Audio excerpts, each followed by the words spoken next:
Hi guys, welcome back to my channel and to a video all about iPhone hacks you will actually use in everyday life and that you may just not know about. I actually made a video like this a couple of years ago, so I'm back again with 20 more iPhone hacks and I'm excited to share these with you because a few of them are mind-blowing. So if you haven't seen my previous video, definitely check it out. I'll link it in the description down below. And if you're new to my channel, I would love you to consider subscribing because I post lots of videos about different types of hacks and I would love to have you as a viewer. But with all that said, let's jump straight into the hacks. So my first hack is really handy. Did you know you can set up shortcuts that you can then access just by tapping on the back of your phone? So for me, I mainly use my phone to take pictures, videos, especially of my kids, but often they're so quick, it's difficult to like open it, get to the camera and all of that. So I set up a shortcut, so if I tap twice on the back of my phone, the camera will just pop up. And if I tap 3 times on the back of my phone, the torch will.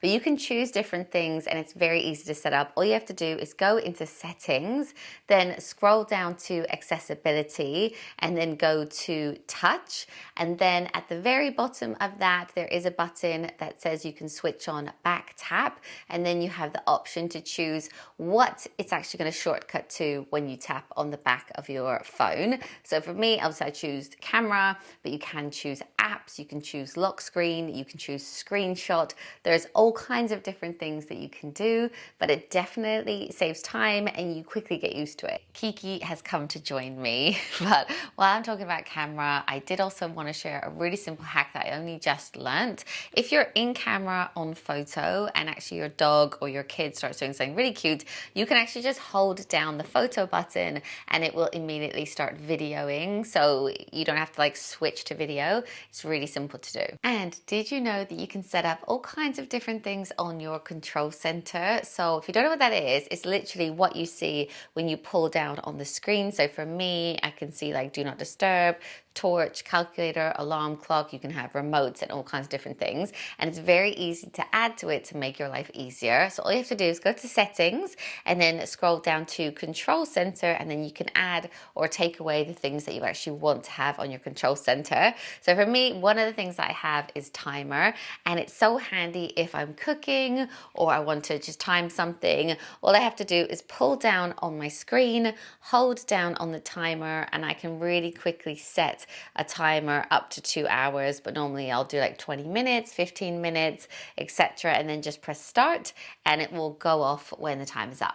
The next hack is such a simple one, but it's really handy and you may not know this. So if you say want to take a screenshot of something, maybe a recipe, maybe an article for work, you can screenshot it, but then when you go into that screenshot, there is actually an option to choose full page.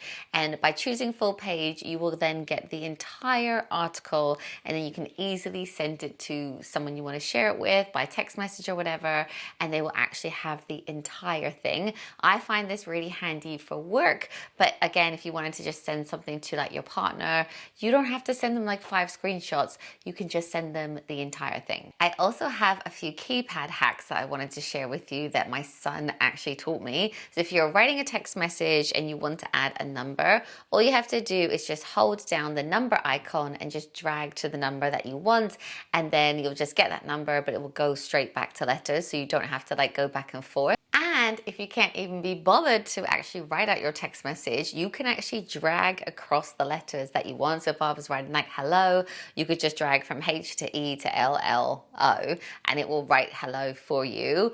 Really cool, probably takes some practice, but he's really quick at it. Oh, and I also forgot to say, if you take your hand off, it will do a space for you and you can just drag out the next like word as well. And a really simple hack that I use when I'm trying to clear out my junk inbox is just hold down 2 fingers on your emails and you can just drag down and it will select everything and then you can delete it all at once. And in my last iPhone hacks video, I shared with you guys that if you shake your phone, you can actually undo things. So say you're typing out a text message or you delete something by accident, accident, you can actually just shake your phone and press undo. But now there's another way to do undo without having to like shake it around. So if you're on the train or the bus or something like that, all you have to do is tap 3 times on your screen, and then you'll get a little menu at the top, which will then allow you to either undo, redo, cut, paste. There's lots of different options. So yeah, if you make a mistake, just press it 3 times and that little menu will pop up. And if you're anything like me and you have 100 million apps on your phone, or you have kids that download lots of different apps and you actually want to have a bit of a clear out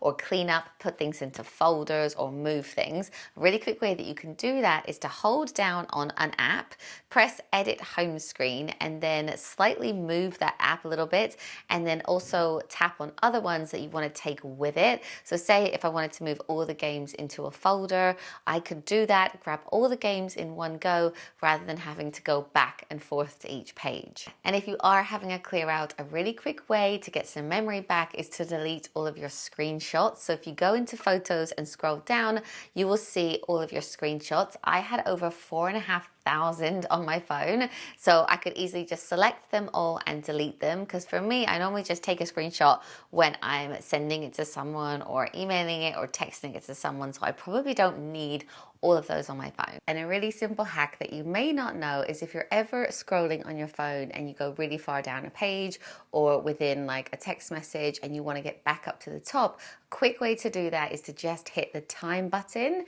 and it will literally scroll straight back up.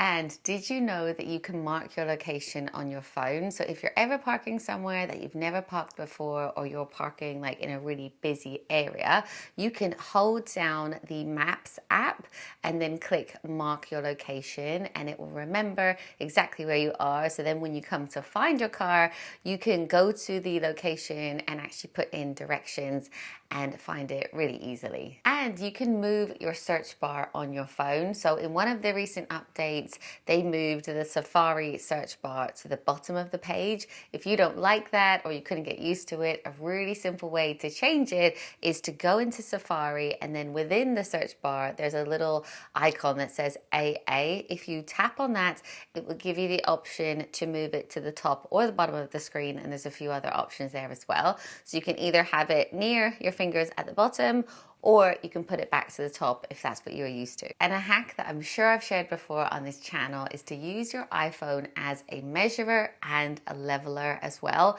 We've been doing loads of renovations around our house and it's so handy. All you have to do is download the Measure app, and then you can easily measure things by just choosing a start point, dragging it along, and then choosing an end point. And it also is a really effective leveler if you're hanging photos or like a shelf on the wall. If you ever need to scan a document, don't bother downloading any scanning apps, because you can do it completely free in your notes. So just go into notes, choose the camera icon, and then it will give you the option to scan a document. Then you can scan whatever you want to, might be a letter, your passport, whatever it is, and you can make it a PDF and then email it or text it or WhatsApp it to whoever you need to. And a really cute hack that my son taught me is that you can send words or emojis or memojis with effect in iMessage. So if you go into iMessage, you write a word or you send like an emoji, all you have to do is hold down the send button, and then different options will pop up of like how you want to send it. So you can send it with sound or effect, or you can also send it with like this bubble effect, so it kind of fills the whole screen once they receive it. You can even add balloons for birthdays, and you can even record your voice if you want to as well, and then send a memoji with a voice recording. And it's really effective, it's really cute, like when you get a message and it kind of like all fills the screen. So I thought that one was quite cool. I also wanted to share with you a hack that is relevant if you've done the latest update for iOS 16. I'm putting this hack at the end of the video because I know not everyone will have that update, but it's something really cool that I like. So if you go into settings and then choose battery, there's now the option to turn on battery percentage. So if you click that on, then it will constantly say how much percentage you have left on your battery in the corner of your phone. And if you ever keep a to-do list within Notes, maybe it's a shopping list or just things that you need to get done. Did you know you can actually make it a proper tick list? So if you go to type, there's a little bar on the screen. Choose the little one with a tick, and then it will give you like a little tick thing. So when you're actually shopping or doing what you need to do, you can tick it off, and then you know exactly what you've got done. And if you ever want to close down apps quicker, a really good way to do that is to just do the usual like slow slide up from the bottom, and that will show you all the apps that you actually have open at the moment. Do this to your parents because you will not believe how many are open. Then you can just swipe up either one by one, but if you actually use 3 fingers, you can swipe up even quicker, and actually closing down all your apps will make your phone run faster. Right, so those are all the tips that I wanted to share with you today. Let me know in the comments below which hack was your favorite, and thank you so much for watching. I'll see you in my next one. Bye guys.